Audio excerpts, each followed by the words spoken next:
Gregory Maguire's Wicked is a revisionist tale acting as a prequel and up until a point running parallel to The Wizard of Oz, only telling it from the point of view of the Wicked Witch of the West. It's a really interesting idea having such a classic story told from the villain's point of view, especially with Maguire choosing to tackle a tale as revered as The Wizard of Oz. From this classic fairy tale, Dorothy was dropped into the magnificent land of Oz but has no understanding of the land's political climate, its social structure, its ethics, etc. And Maguire chooses to lift the curtain on the not-so-wonderful land of Oz and tell a deprived and gloomy story, full of adult themes like child slavery, torture, rape, murder, ethnic cleansing and genocide, somehow extracting this story from and working around the whimsical classic children's book. It also works as an allegory for a number of things such as the Holocaust and America's pillaging of the Middle East. I was really intrigued by the idea of the book, hearing the story from the side of the witch. This can be done and has been done before, like with the xenomorph's origin being explored in Ridley Scott's recent Alien movies, or how Anakin Skywalker became Darth Vader in George Lucas's Star Wars prequel movies. The danger is you can demystify elements of the villains, and deconstructing their past can lead to them no longer presenting a threat.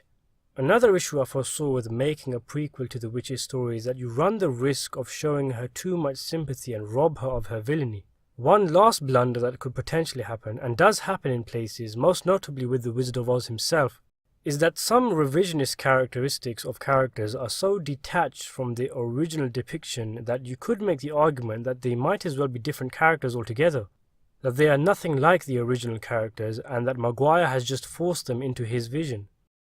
The way I see it with Wicked is that because it's written by a different author and decades after The Wizard of Oz, if you like the novel, then you can see it as canon. If you don't, then you can reject it as fan fiction. It's a win-win really. There are some prequels that I don't want to see. For example, I never wanted to truly know where the xenomorph comes from.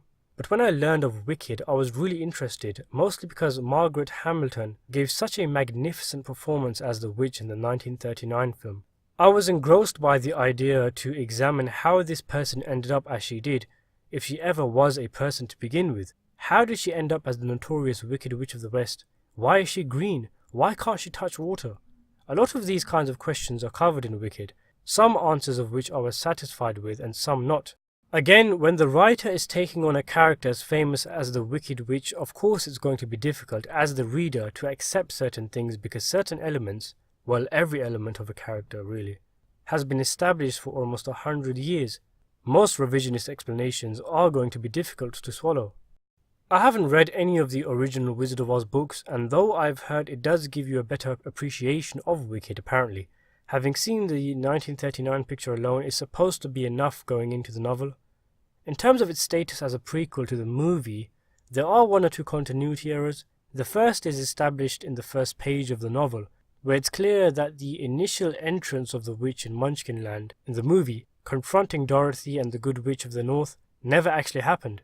That and several things in the final chapter, which Maguire defends in the novel by acknowledging that through legend the tale has been told slightly differently throughout time. I steadied my expectations going into the novel. I had heard it could be dreary to read and that the author used too many unnecessarily long words where he could have played it simple. I guess this was the case to an extent, but it didn't really bother me. My main issue though is not the needless complexity of the writing, but that he seemed to give so much effort and attention to describing buildings and scenery and such, but would cover a major plot point like someone's death in a single sentence. And when you add this to the fact that the copy I had so many spelling errors and typos in it for some reason, it was frustrating at times. The novel is split into 5 chapters, each predominantly taking place at a different time in a different place. The first covers the birth and childhood of the witch before her infamy, a neglected child called Elphaba, who freakily is born with green skin much to the dismay of her parents. The next chapter concerns her time at college where she meets the likes of Galinda, who would become the Good Witch of the North. This section reads like a Harry Potter book. Summarizing the rest of the chapters delves into semi-spoiler territory, so I'll leave it there. I found Wicked to be a really interesting read. Throughout the book I was interested. I wasn't sure whether I liked it or not until I was finished, and then I decided that yes, I did like it. It was very philosophical and talked about mature themes like the exploration of religion and existentialism. The book is not only concerned with marrying up the original movie and explaining things like Elpha's green skin, but goes deep into her psyche and explores the events that shaped her into becoming the woman she ended up as very thoroughly. And you know what? It was very depressing. Honestly, I truly had a sinking feeling in my chest days after reading it.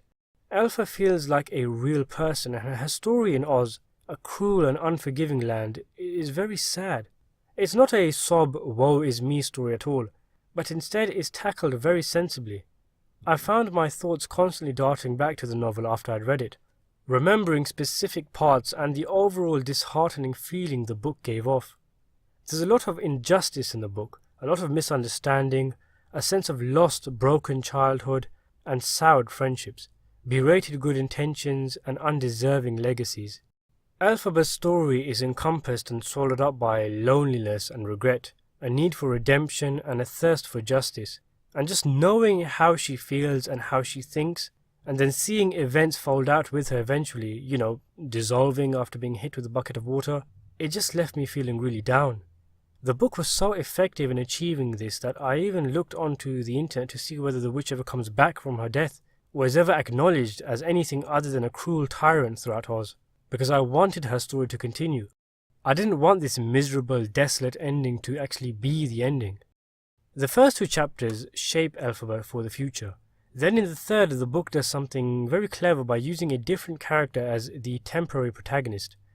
Add this to the fact that it takes place years later and many events have taken place since, Elphaba feels very distant to us, very cold. But from this coldness comes the chance at a happiness, but it is ruthlessly snatched away, igniting the events in the next few chapters. I know I'm being very vague, but I'm trying not to give away anything. One particular small passage at the end of the book is particularly heartbreaking. If you've read the book, the part I'm talking about is the bit involving a telescope and a scarecrow. All in all, I have to say I really enjoyed this book. I was surprised that I felt so much pain for characters in a fantasy land when only a few weeks ago I had read books on victims of real-life serial killers and such and didn't feel anything. You really feel like you know Elphaba after the novel is finished, if you know what I mean. To accept this deconstruction of Frank Baum's work as canon is to never watch The Wizard of Oz and see characters like Glinda and the Wizard the same as the innocent inhabitants of the wonderful land of Oz. Instead, Dorothy from Kansas seems to be lucky that she wasn't caught up in an extremely cynical set of events. I give this book an 8 out of 10.